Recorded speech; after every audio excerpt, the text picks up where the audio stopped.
অস্তমের 22শে শ্রাবণ, শ্রাবণের শীতল জলে পুষ্ট প্রকৃতি, শোকে মূর্ছামান, চারিদিক বিবর্ণ তখন।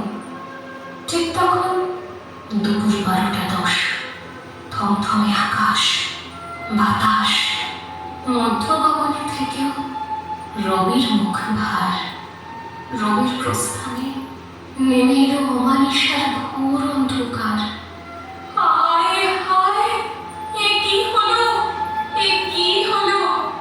এই বুঝি নিভে গেল সহস্র রবির আলো, যে আলোর আলোয় অজ্ঞান রূপী অন্ধকার দূর করে।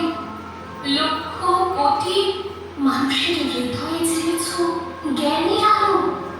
তোমার অক্ষর অমৃতের ধারা, সমগ্র ভূভাগে 7 সমুদ্রে, সেকাল একাল সাহিত্য জগতে রাজা খিরাজ।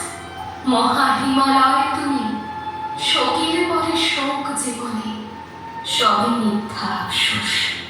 তুমি বুঝেছিলে মৃত্যু তো মৃত্যু নয়, এ তো আসা যাওয়ার খেলা। পৃথিবীতে সীমিত সময়, কত কিছু দিতে হবে। তাই তো শোক ভুলে কলমে কাটতো তোমার বেলা, উজাড় করে সব কিছু দিয়ে।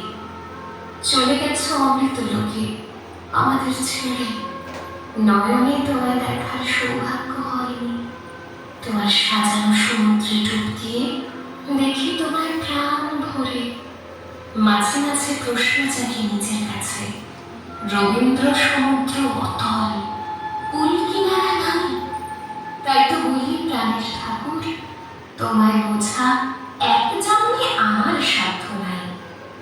বিশ্ববোধে জাগ্রত মহাপ্রাণ, বিস্ময়কর প্রজ্ঞা, জ্ঞান গঙ্গার প্রবাহ থেমে গেল চিরতরে। চলে গিয়েও তোমার হলো না যাওয়া। হে কবিগুরু, জাগ্রত তুমি জগৎ জুড়ে।